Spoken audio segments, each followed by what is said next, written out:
Have you experienced this? Well, then you know how horrible sour or overly acidic coffee and espresso can taste like. But what if I told you that it doesn't have to be this way? My promise to you is that after watching this video, you'll never have to drink sour or acidic coffee again. Well, unless you really want to.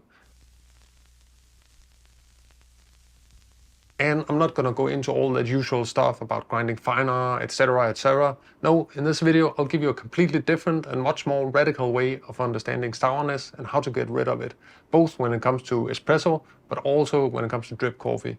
And to be honest, I'm very surprised and almost dumbfounded that every time I see some online article or video about sourness or acidity in espresso or coffee more generally, they almost never talk about this, which is not only extremely efficient, but also pretty easy. But before I tell you what this one thing is that's so crucial to get right, let's just take a step back and look at the usual prescriptions when it comes to sour or battery acid coffee.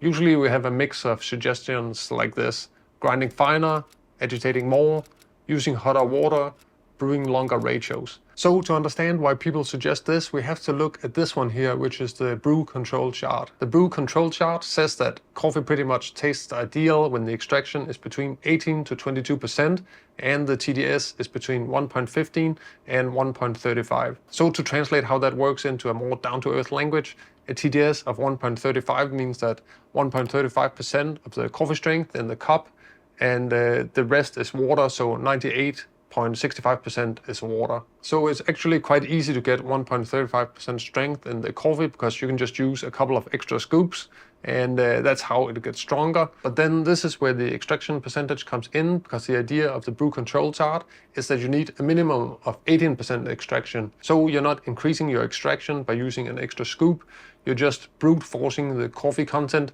but you're not being more efficient with the coffee you're brewing. So instead, to increase the extraction, you would take the same coffee and grind it finer. The idea here is that this opens up more surface area of the bean and allows more of the good stuff inside the coffee bean to go inside your cup. Grinding finer is probably the easiest way to increase extraction, but there are also other suggestions, such as using hotter water, agitating the coffee bed more, or using more water to help extract the coffee. But why is extracting more of the coffee seen as the way to get rid of sourness and acidity?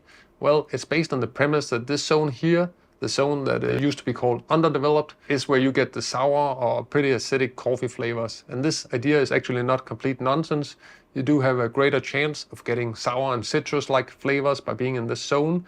And this was backed up by the most recent scientific work on the brew control chart that was released by the UC Davis Coffee Research Center a few years ago, where they tried to map certain flavor characteristics to the brew control chart instead of just having these kind of vague descriptions. So if there's actually some truth to this, then why do I argue against doing all these traditional things? Well, in my experience, when people, especially people who have some fundamental understanding of coffee, like probably you who are watching this channel, have a problem with overly sour and acidic coffee, it's not due to under-extraction or uneven extraction. I think you're probably already pretty close to the center of this brewing control chart already. No, instead I think the main culprit is somewhere entirely different. So basically coffee is an acidic drink. Whether we extract it to 17.5% or 21%, it's still an acidic drink with a pH around 5. If you just look at the idea of grinding finer, is that really going to make the coffee less acidic? Is there something inside the coffee seed's core that we need to get into that can neutralize the acidity? No, the coffee is just acidic, and if we extract more of it, we just get more coffee in the water. We probably do get a better sense of balance and sweetness, but I think the overall problem is still not addressed. So if the answer is not extracting more coffee, then what could it be? Well, I think we have to look at the other big and important ingredient here, which is water. So I've had a couple of big epiphanies over the last couple of years that I want to share. Epiphany number one. Every so often I'd buy coffee from different roasters online, and sometimes I'd run into coffees that just tasted sour and hollow, and I didn't really understand why, because I had really good equipment, I have good grinders, as you can see behind me. I had what I like to think is a pretty good brewing technique, but still I couldn't get these coffees to taste right. And then I started to dig into the water and look at what water the roaster was actually using. And then I realized that when I was matching the alkalinity of the water that the roaster is using, it had a much more significant effect than all these traditional grind finer, extract more ideas. So actually, there's a lot of minerals and salts in water, and it turns out that some of this is called carbonate hardness, or KH, and this is really responsible for how resistant the water is to changes in pH. And here it's important to say that too much carbonate hardness can make the coffee taste boring and flat, but not having enough will make it taste sour and unbalanced. So could it really be that adjusting the carbonate hardness is more important than increasing extraction? Well, I wanted to find out, so I did an experiment and took the same coffee and brewed it at the same time with 2 different waters. But I made the difference that for one of them I used a fine grind size, and for the other one I used a coarser grind size. If it was true that extracting more was the key to balance, then the final one should be sweeter and more balanced.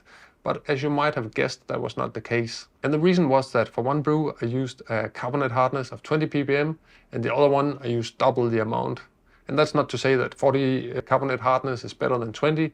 It's just that for this particular coffee that was the right balance, and as a result the coffee with less extraction made with a coarser grind size still tasted more balanced than the higher extracted one. Epiphany number 2 was one day I was brewing with a new espresso machine I was testing. Because it's cheaper to buy this pretty dark roast, I'll often use it for my testing of new grinders and espresso machines. And there's also this other thing about dark roasts, and that is that it's supposed to be very easy to extract them. And that means, according to regular coffee science, it shouldn't taste acidic. But this coffee was tasting like battery acid, even though it was a dark roast. But then I remembered to take a reading of my water inside the espresso machine, and I had by accident filled it with super soft purified water. And then experiencing this super sour dark roast that was somehow more acidic than the lightest hipster roast, it just made my head spin at first. But then it kind of clicked that perhaps extraction is only really important for fine-tuning coffee and less so for the bigger adjustment, which is about dialing in the alkalinity. So another interesting thing here is that since espresso is much more concentrated than regular coffee, that means you also need a lot more carbonate hardness to buffer the acidity of the drink. And actually, this is not just something that I'm coming up with now. This is also something that coffee scientists have published about for the Specialty Coffee Association around 5 years ago. And let me add a little side note here. I think it's interesting that many baristas will say that you need to pull a light roast espresso at a 1:3 ratio to increase extraction. I think actually that's partially what's happening, but you're also diluting the coffee strength and increasing the amount of water, which means that you now have more alkalinity to buffer the acidity. So that increased balance from pulling a longer ratio is not coming from a 1% increase in extraction. No, it's coming from the fact that you have perhaps 50% more water in the cup, and therefore also 50% more alkalinity to help taming that acid. Now you might be wondering, all this is good in theory, but what can I do at home to make non-sour coffee? Well, I'm actually in the process of recording a course on coffee water specifically that really explains how all this works in a pretty down-to-earth way, so not overly scientific, and I think that can really help you with everything you need to take control of your coffee water at home. So I'm offering this course at a pre-order discount. Currently you can get 40% off if you follow the link down below. And this is not just about this aspect of coffee water, but pretty much the whole thing, from what tools to use and to recipes for specific styles of brewing. So if you're interested and you want to take advantage of this pre-order discount, then it's available for the next 72 hours. But if you just want a quick and easy solution for this problem with sour coffee, then the obvious thing is to just buy a drop test kit. Typically one meant for aquariums, and taking some measurements, and then you can quickly find out what the carbonate hardness, aka alkalinity, of your water is, and if you need to dilute it or boost it with more buffering. I'd say you probably want to be somewhere between 20 to 50 ppm carbonate hardness for your drip coffee. On the other hand, for your espresso, I'd recommend minimum the double, so start somewhere around 80 to 90 ppm carbonate hardness. Probably the most common way to increase your carbonate hardness is to use something called potassium bicarbonate. You can also use simple baking soda and then just simply add a tiny pinch to boost your water. But since these amounts are so tiny, it's a good idea to be very careful about the measurements, so I'll leave some specific instructions down below. With filtered coffee, it might actually be beneficial for you to have less carbonate hardness in the water than you already have now. So you can dilute your regular coffee water with purified water to move down that carbonate hardness scale. So just to recap, grinding finer, agitating more, extracting more, all these things are fine and they can be useful brewing tools, but in my opinion, they cannot substitute properly balancing the alkalinity of your brew water. So next time someone online tells you to grind finer, then just send them this video. That's it for today. I'll see you in another coffee video very soon. or perhaps a coffee course. So click the link down below if you want to grab that 40% discount.